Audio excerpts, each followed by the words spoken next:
And it is such a kind of intimate, emotional depiction of that family and their story. Yes. Have Venus and Serena watched this? Yes. So when it started, you know, I went to the family. I said, I love this story. I want to tell this story. And Venus and Serena said, okay, we will see you through the process and we will executive produce the process, but we're going to have to see the movie before we decide whether or not we're going to put our names on it. Whoa. So I was like, oh.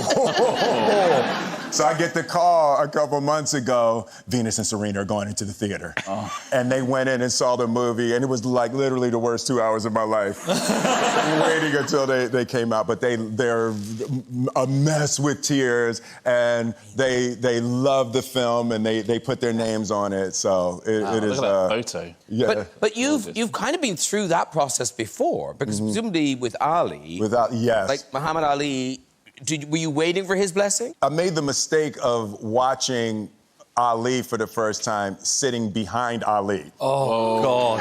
Yeah, so I'm never going to do that again. Never going to do that again. You know, but midway through the movie, Ali turns to his wife at the time, and he says, "Girl, was I that crazy?"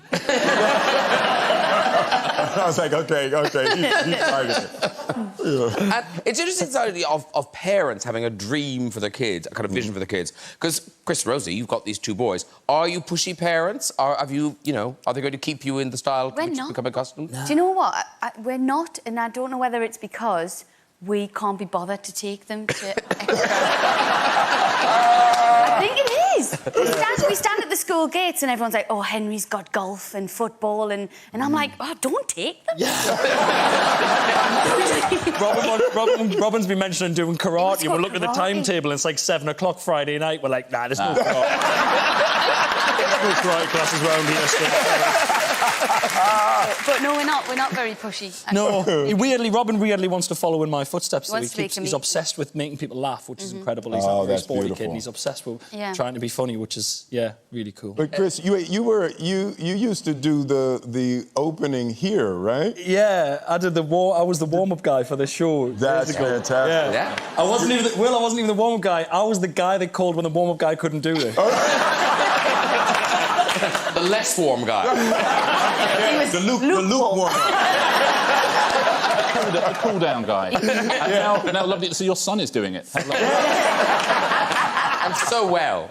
So, pushy parents, you have kind of an opposite thing, Richard, where your mother is sort of pushing herself. She's doing press now on the basis of you being... I know. Well, because the novels are slightly based on where my mum lives, which is in a retirement community. The novel's about 4 detectives in their 70s. Someone from the Sunday Times said, oh, we'd love to go and interview your mum. We'd love to go and interview Brenda.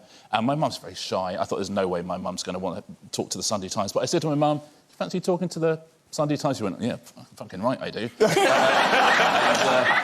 Graham, I'm paraphrasing. Yes. She said she would like to. And so they went down, took loads of photographs. Her and her mates were there. And I read the article, like, a couple of weeks later, and it's really rather a lovely piece, and she talks about me, she talks about where she lives, and talks about, old age and, living in communal ways. And at the end, they say, you must be very proud of Richard and the books. And she went, do you know, his writing's a bit staccato for me.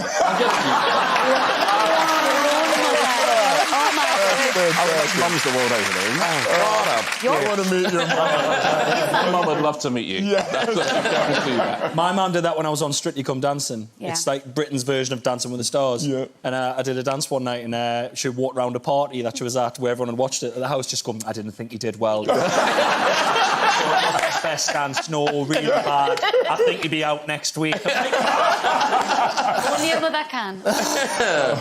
And now, here's the thing, Will. You may not know this. So, Richard wrote a book that you're not reading. But he is not worried, because it was called The Thursday Murder Club.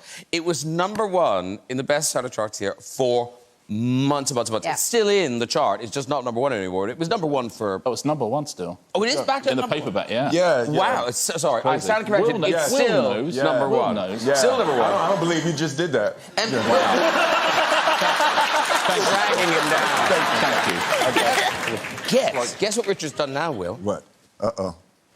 He's written a sequel. Oh. Yeah. Well.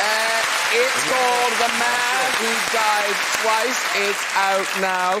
So this is the Thursday Murder Club reunited, but not really. It's really the next Thursday. It's right. Yeah, follows right on. exactly. Yeah, it picks up right at the end of the first book. A notice pushed under someone's door, and at the very first scene in this, we discover what the note says and who it's from, and essentially it lands the Thursday Murder Club, that are 4 elderly detectives, in a huge world of trouble. There's mafia, there's Colombian drug smugglers, there's cocaine, there's all sorts of stuff going on. Interested yet, Will? Yeah.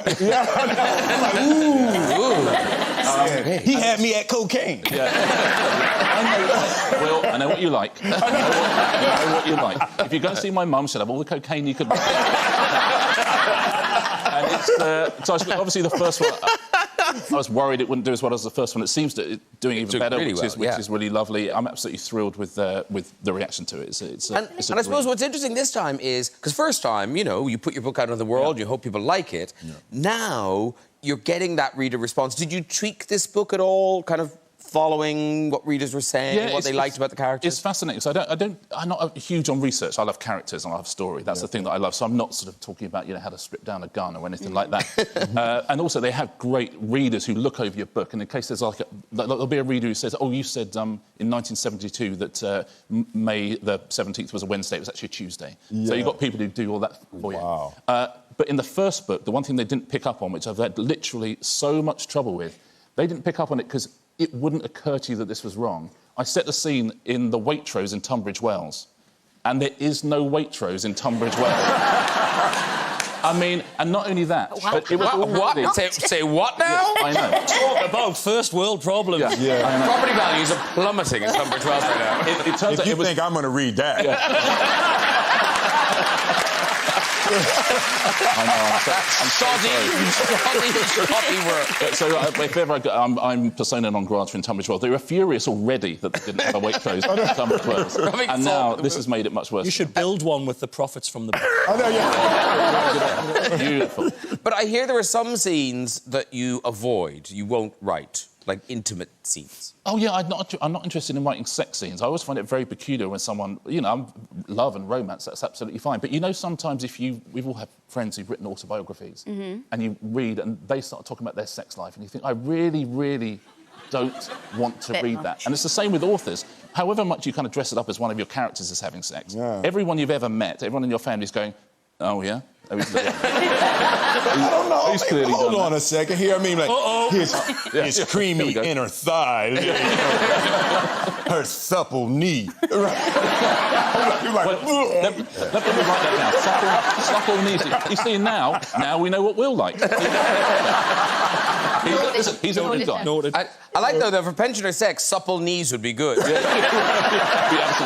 dream of it. But that thing about it, because, like, doing sex scenes must be the same thing, where you feel like people think they're seeing what you do. Sex scenes are the worst part of acting, because, like, when you watch it in a movie, there's music, and there's wine, and there's all of that.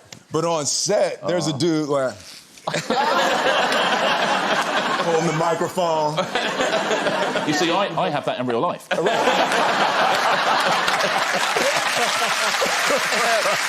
Chris and Rosie, I mean, you are quite unfiltered on your podcast about your own. Yes. Well, weirdly, we don't actually talk about us personally having sex because we have found out... It's only happened twice. Robin Rafe, top it off. But it's been 2 really powerful times. Successful. Exactly. Why do it again? It worked. We found out that we're actually quite boring in the bedroom. We're very boring. Because of what people send us in, it's pure smut. Oh, really? The stuff people send us. And we are really boring. One of our first ones that we got sent that really struck a chord with everyone was some lady wrote in. I say lady. Wrote in. And she some said... slag wrote in. Wow! She said, because we said, you got any questions? And she wrote in and she said, I need some advice because and this was the phrasing, I'm giving my husband his first foursome this Wednesday. Wow. Whoa! Our initial thought was, Wednesday? It definitely sounds like a